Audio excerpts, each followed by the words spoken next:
आरोपी विष्णू चाटे याच्यातर्फे न्यायालयात अर्ज करण्यात आला होता की त्याला अटक केल्यानंतर देखील 30 दिवसापेक्षा उशिरा न्यायालयापुढे हजर करण्यात आलं, त्यामुळे त्याची अटक ही अवैध आहे आणि म्हणून त्याला या संपूर्ण खटल्यातून दोषमुक्त करावं अशी त्याची विनंती होती. त्याला आम्ही विरोध केला. न्यायालयात आम्ही असं युक्तिवाद करून सांगितलं की संतोष देशमुख यांच्या खुनाबद्दल एकूण 3 गुन्हे एकत्रित करण्यात आलेले आहेत. कारण संतोष देशमुख यांचा खून हा कट करून आणि त्याच्यामध्ये MCOC मौका कायदा लावल्यामुळे आपल्याला तिन्ही गुन्ह्याचा एकत्रित विचार करावा लागेल.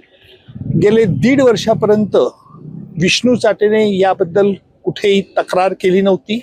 विष्णू चाटेच्या वकिलांनी तक्रार केली नव्हती. परंतु 1.5 वर्षानंतर हेतू पुरस्कार अशा तऱ्हेचे मुद्दे उपस्थित करून या खटल्याची सुनावणी लांबवण्यात येत आहे असा देखील आम्ही आरोप आज न्यायालयात केला. आतापर्यंत 1.25 वर्ष होत आलं आरोपपत्र दाखवून होऊन, तरी सध्या खटल्याची ही गती ही मंद गतीने चालू होती. म्हणून न्यायालयात आम्ही हे प्रतिपादन केलं की हा खटला त्वरित चालवला पाहिजे. कारण वाल्मिक कराड याने सर्वोच्च न्यायालयामध्ये अर्ज दाखल करून 1 वर्षानंतर त्याला जामीन मिळण्याकरता त्याने प्रतिपादन केलं होतं आणि म्हणून आपल्याला या खटल्याची सुनावणी लवकर सुरू करण्यात यावी अशी न्यायालयाला आम्ही विनंती केली. न्यायालयाने आमची विनंती मान्य केली आणि परवा आजच्या विष्णू चाटेच्या अर्जावरचा निर्णय परवापर्यंत लागेल अशी अपेक्षा आहे.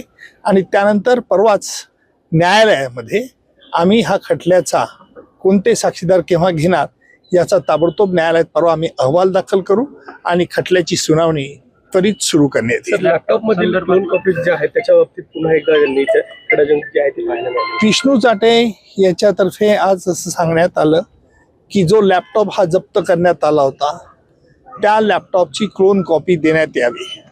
अर्थात आम्ही हा फोरेन्सिक लॅबोरेटरीकडे लॅपटॉप पाठवण्यात आला होता. त्याप्रमाणे त्याच्यामध्ये जे मटेरियल होतं ते मटेरियल जेवढं उपलब्ध झालं फॉरेन्सिक लॅबोरेटरी ते आम्ही त्यांना दिलं होतं. तरीसुद्धा आज आरोपींचा आग्रह असा होता की आम्हाला पूर्ण मटेरियल द्या त्या लॅपटॉपमधलं. आम्ही म्हटलं की जे आम्हाला उपलब्ध झालं आहे ते आम्ही दिलं, फॉरेन्सिक लॅबोरेटरीचं मध्ये उपलब्ध आहे. परंतु जुने मुद्दे पुन्हा उकरून काढून हा खटला लांबवण्यात येत आहे असा आरोपाचा आम्ही पुनरुच्चार केला. न्यायालयाने त्यांना अर्ज देण्यास सांगितलाय. त्यावरती परवा न्यायालय याच्यावरती देखील आदेश पारित करेल. सर, यापूर्वी संपत्ती जप्तीच्या अर्जासंदर्भात युक्तिवाद सुद्धा झाला होता, त्यावरती काही निर्णय आला? त्यावरती नाही, त्यावर झाली ऑर्डर झाली ती परवापर्यंत होईल. आता सर तुम्ही D2 बाबत नेहमी बोलत असता सर, आता पुन्हा एकदा ते प्रकार पाहायला मिळतो. असं आहे की आम्ही आज न्यायालयात हे प्रतिपादन करताना आरोपीतर्फे सांगण्यात आलं की आम्हाला जे खटल्याचे महत्त्वाचे कागद ते मिळाले नाहीत, तरी सुद्धा या खटल्याची सुनावणी कसं काय करता येईल. त्यावेळेला न्यायालयाला आम्ही म्हटलं की हा खटला पद्धतशीरपणे उशिरा करून उलथवून टाकण्याचा प्रयत्न, ज्याला मी यापूर्वी देखील न्यायालयात म्हटलं होतं की आरोपीतर्फे D2 ऑपरेशन चालवण्यात येतं. जसं पाकिस्तानतर्फे K2 के फॉर काश्मीर आणि K फॉर खलिस्तान चालवलं जात होतं. परंतु मला असं वाटतं की आता नवीन न्यायालय आलेलं आहे आणि या खटल्याची सुनावणी त्वरित करण्यात येईल असा रोख मला आज दिसला.